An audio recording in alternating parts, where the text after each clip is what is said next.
नमस्कार साथियों, मैं अजय कुमार। अमेरिका के राष्ट्रपति डोनाल्ड ट्रंप ने यह फैसला लिया है कि भारत से इंपोर्ट होने वाले सामानों पर 1 अगस्त से 25% की टैरिफ लगेगी। केवल टैरिफ ही नहीं लगेगी बल्कि पेनाल्टी भी लगेगी, जुर्माना भी लगेगा।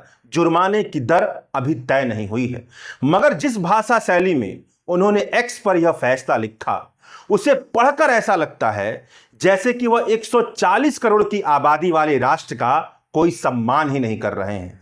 140 करोड़ की आबादी वाले देश को बहुत ही ज्यादा मामूली देश समझ रहे हैं। उसकी राष्ट्रीय संप्रभुता, अखंडता और आत्मसम्मान का उनके मन में कोई सम्मान ही नहीं। वह कहते हैं कि भारत का जो टैरिफ का रवैया है वह ऑब्नॉक्सियस किस्म का है।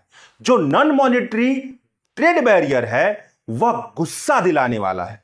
मतलब अगर आप ऑब्नॉक्सियस की हिंदी गूगल पर जाकर पढ़ें तो उसकी हिंदी निकल करके यह भी आती है कि बेहुदा। मतलब जो भारत का टैरिफ की नीति है अमेरिका के प्रति, नॉन मॉनेटरी ट्रेड बैरियर है, वह जो अमेरिका के प्रति है वह बेहुदा किस्म का है।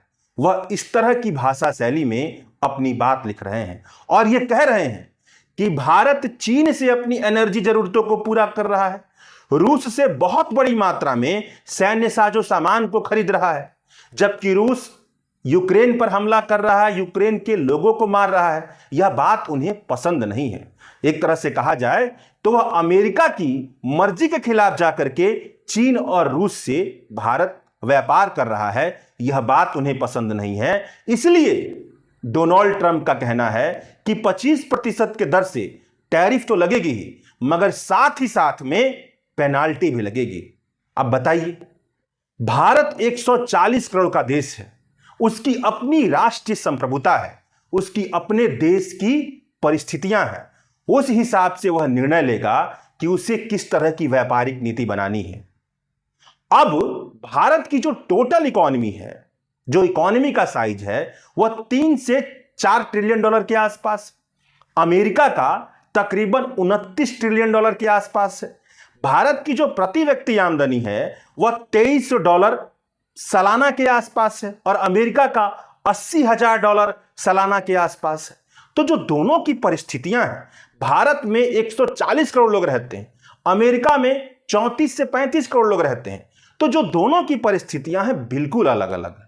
तो दोनों के जो व्यापारिक नीति होंगी वह एक तरह नहीं हो सकती हैं, अलग अलग होंगी। और भारत को उसकी राष्ट्रीय संप्रभुता से यह हक मिलता है कि वह अपनी जैसा उसे उचित लगे, तर्कसंगत और न्यायसंगत लगे, उस तरह का व्यापारिक नीति वह बनाए। तो अमेरिका कौन होता है यह कहने वाला कि भारत बेहुदा किस्म की टैरिफ नीति बना रहा है? उसकी व्यापारिक नीति ऑब्नॉक्सियस किस्म की है। इसलिए क्योंकि जो भारत का इस समय जो सत्ता प्रतिष्ठान है अमेरिका के खिलाफ जाता हुआ तो कभी दिखता ही नहीं है। उसे लगता है कि वह अमेरिका के खिलाफ नहीं जाएगा। मोदी सरकार से बनने वाला जो सत्ता प्रतिष्ठान है उसे लगता है कि वह अमेरिका के खिलाफ नहीं जाएगा और उसके सारे काम हो जाएंगे। और इसने इतना ज्यादा सहूलियत दे दिया है ट्रंप साहब को कि वह इस तरह की भाषा शैली का इस्तेमाल कर रहे हैं। मतलब आप बताइए, अमेरिका और इजराइल मिलकर के गजा में नरसंहार कर रहे हैं, तो तर्क तो यही बनता है ना कि अमेरिका और इजराइल के साथ पूरी दुनिया को व्यापार नहीं करना चाहिए, उनको अकेले छोड़ देना चाहिए, ना उनके सामान को खरीदा जाए, ना वहां पे जाकर सामान बेचा जाए।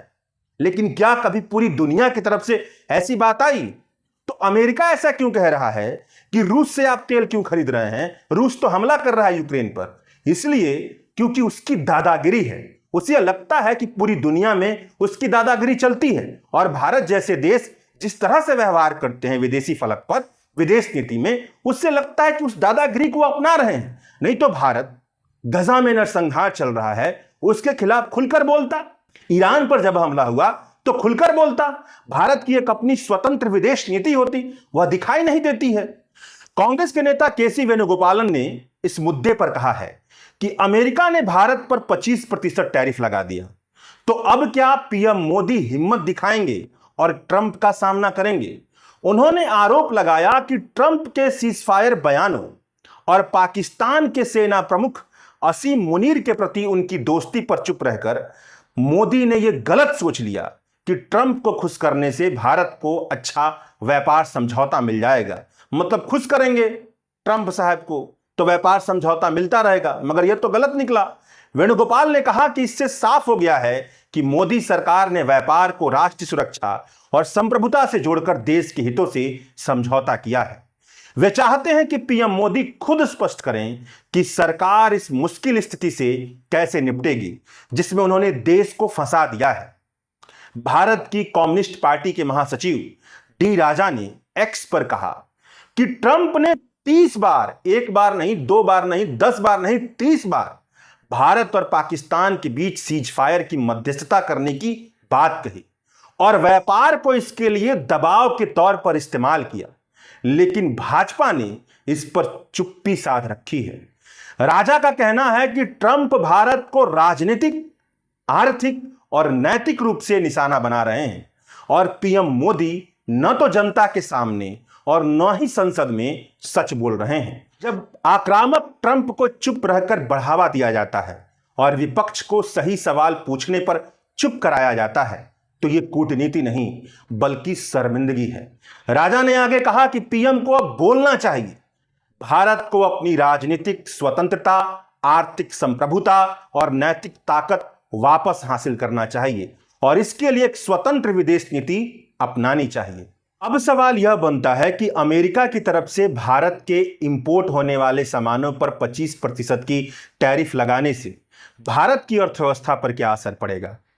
सीधा जवाब है कि जब भी इंपोर्ट किए जाने वाले सामानों पर टैरिफ लगाया जाता है, अमेरिका तो यहां पर 25% की टैरिफ लगा रहा है, साथ में पेनाल्टी भी लगाएगा, यानी कि इंपोर्ट किए जाने वाले सामानों की कीमत अमेरिका में बढ़ जाएगी, वह महंगे हो जाएंगे, उनके खरीदार कम हो जाएंगे और उनकी कंपटीशन करने की क्षमता कम हो जाएंगे।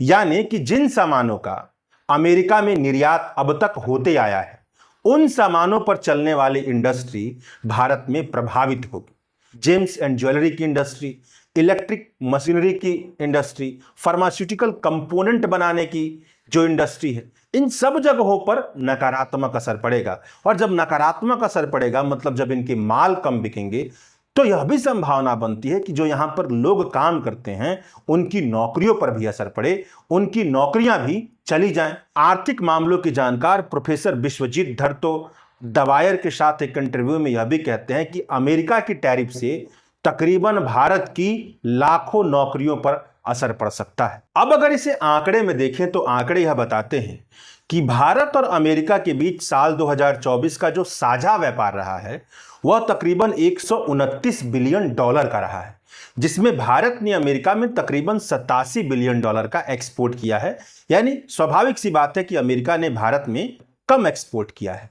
भारत के टोटल एक्सपोर्ट का तकरीबन 15 से 18% हिस्सा अमेरिका में एक्सपोर्ट होता है। यानी कि अगर टैरिफ की दरें 25% अमेरिका ने बढ़ा दी हैं और पेनाल्टी भी लगाएगा तो स्वाभाविक सी बात है कि भारत की अर्थव्यवस्था पर इसका अच्छा खासा नकारात्मक असर देखने को मिलेगा। तो अब यहां पर कोई यह सवाल पूछ सकता है कि भारत ने तब अमेरिका की शर्तों पर अमेरिका से डील क्यों नहीं किया? तो इसका जवाब यह है, अमेरिका की शर्तों पर अमेरिका से डील करने का मतलब तो यही होता कि भारत की विदेश नीति जो पूरी तरह से फेल दिख रही है वह खतरनाक तौर पर फेल दिखती, क्योंकि अमेरिका का जो सालों साल से मकसद रहा है वह यही रहा है कि वह किसी भी तरीके से जो अमेरिका के कृषि उत्पाद हैं उसे भारत के कृषि बाजार में बेच सके। लेकिन अगर मान लीजिए कि भारत के कृषि बाजार में अमेरिका के कृषि उत्पाद बिकते तो क्या होता? जो भारत की कृषि अर्थव्यवस्था है वह पूरी तरह से चरमरा जाती। एक तुलना करके आप देखिए, जो हकीकत है वह यह है कि भारत के टोटल एक वर्कफोर्स का तकरीबन 40 से 45% हिस्सा कृषि क्षेत्र पर निर्भर है। और जब भी आप ये खबरें सुनते हैं कि नौकरी से छटनी हुई तो लोग कहां गए? अपने गांव देहात में जो जमीन है अपनी वहां पर काम करने चले गए, फिर से कृषि क्षेत्र में लौट गए। तो कृषि क्षेत्र की वजह से भारत के बहुत बड़े वर्कफोर्स की जिंदगी चल रही है। और अमेरिका में देखा जाए तो अमेरिका का जो टोटल वर्कफोर्स है उसकी केवल 1% आबादी कृषि क्षेत्र पर है। लेकिन अमेरिका जो अपने कृषकों को सब्सिडी देता है वो बहुत बड़े लेवल की सब्सिडी है। WTO यानी वर्ल्ड ट्रेड ऑर्गेनाइजेशन का साल 2016 का आंकड़ा यह बताता है कि अमेरिका ने अपने हर एक किसान को तकरीबन $61,000 सालाना सब्सिडी दी थी। वहीं पर WTO का ही साल 2017-18 का भारत के लिए आंकड़ा यह है कि भारत ने अपने हर एक किसान को, जो मतलब पूरी सब्सिडी दी होगी तो उससे हर एक किसान के लिए जो सब्सिडी आई वह मात्र $282 सालाना आई थी। तो आप सोच सकते हैं कि अमेरिका के जो कृषि उत्पाद होंगे जब भारत के कृषि उत्पाद से कंपटीशन करेंगे तो किसका सामान बिकेगा और किसका सामान सस्ता बिकेगा।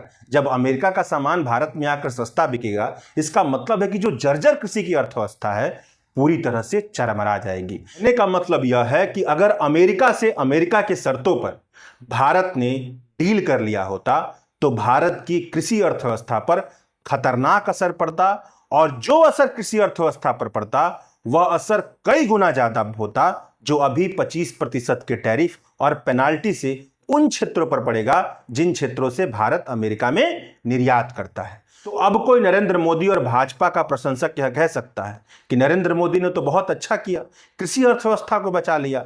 लेकिन यहां पर आप समझिए, भारत की कृषि अर्थव्यवस्था को सबसे ज्यादा बेकार किसी ने किया है तो वह नरेंद्र मोदी की सरकार रही है। साल 2014 से लेकर आज तक की उनकी कृषि की नीति देखी। वो कहते थे कि कृषकों की आमदनी दोगुनी बढ़ा देंगे। कितनी बढ़ी है? तो कृषि अर्थव्यवस्था जो बची हुई है वह इसीलिए बची हुई है क्योंकि कृषि संगठन ने भारत के तानाशाह सत्ता प्रतिष्ठान पर बहुत ही ज्यादा दबाव बनाए रखा है। भारत का एक प्रतिबद्ध विपक्ष है, नहीं तो कृषि संगठन ना होते और भारत के पास एक प्रतिबद्ध विपक्ष ना होता तो जो यह मोदी सरकार है और जो उसके आगे पीछे रहने वाले उद्योगपति हैं, इन दोनों ने मिलकर के ऐसी व्यवस्था बनाई होती, ऐसा माहौल क्रिएट किया होता जिसमें कृषि अर्थव्यवस्था कब का प्राइवेट क्षेत्र में चली गई होती पूरी तरह से, और यह सब कुछ जो अमेरिका चाहता है वह सब कुछ हो गया होता। यह इसीलिए बचा हुआ है क्योंकि भारत में कृषि संगठन कुछ क्षेत्रों के बहुत मजबूत हैं और दूसरी ओर भारत का विपक्ष कृषि को लेकर के थोड़ा गंभीर है, थोड़ा प्रतिबद्ध दिखाई देता है। तो लेकिन सवाल यह बनता है कि ट्रंप साहब के बोल भारत के लिए बिगड़े हुए क्यों? तो जवाब यह है कि भारत की अर्थव्यवस्था इतनी मजबूत नहीं है कि वह ट्रंप साहब को और अमेरिका को अपनी शर्तों पर झुका सके। चीन के साथ टैरिफ की लड़ाई लड़ी गई, अमेरिका और चीन के बीच हुई। टैरिफ को बढ़ा करके अमेरिका ने चीन पर 145% तक पहुंचा दिया। बदले में चीन झुका नहीं, चीन ने भी अमेरिका के खिलाफ टैरिफ बढ़ा करके 125% तक पहुंचा दिया।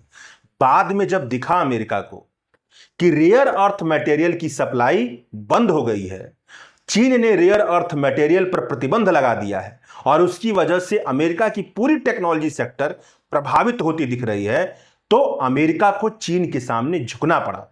मतलब झुका इसलिए क्योंकि चीन के पास कुछ ना कुछ ऐसा है जिससे वह झुका सकता है, उसकी अर्थव्यवस्था में वो ताकत है। और अब स्थिति यह है कि चीन रूस से सबसे ज्यादा तेल खरीद रहा है, मगर रूस से सबसे ज्यादा तेल खरीदने के बावजूद भी उस भाषा शैली का इस्तेमाल ट्रंप साहब ने चीन से नहीं किया जिस भाषा शैली का इस्तेमाल भारत से किया। भारत तो दूसरा नंबर पे आता है रूस से तेल खरीदने के मामले में, सबसे ज्यादा तेल चीन रूस से खरीद रहा है। और स्थिति हाल फिलहाल ऐसी है कि चीन पर अमेरिका का टैरिफ 30% है और चीन का टैरिफ अमेरिका पर 10% है। अभी कोई फाइनल डील नहीं हुई है, लेकिन दोनों ऐसी स्थिति में है कि एक दूसरे को झुका सकते हैं। इसलिए स्थितियां ऐसी बनी हुई है जहां पर भाषाई शब्दावली अपमानजनक नहीं है। लेकिन आप भारत के मामले में देखिए, भारत के पास ऐसा कुछ भी नहीं है कि वह अमेरिका को झुका सके। इसीलिए क्योंकि भारत की अर्थव्यवस्था उस गति में नहीं चल रही है, उस क्षमता को विकसित नहीं कर रही है जिससे वह वाकई विश्वगुरु कहलाए। नरेंद्र मोदी की पूरी सत्ता प्रतिष्ठान क्या करती है? वोट बैंक बनाने के लिए सांप्रदायिकता, युद्ध उन्माद, नफरत, यही सारे उनके मुद्दे हैं। जो जमीनी काम होना चाहिए, लोक कल्याण का काम होना चाहिए, अर्थव्यवस्था को मजबूत करने का काम होना चाहिए, वो तो हुआ ही नहीं। इसी की वजह से क्या है ट्रंप साहब ने तो यहां तक कह दिया कि भारत रूस से व्यापार करे। रूस और भारत की अर्थव्यवस्था मृत अर्थव्यवस्था है। भारत की अर्थव्यवस्था को मृत अर्थव्यवस्था कह दिया और यह कह दिया कि भारत की अर्थव्यवस्था भाड़ में जाए।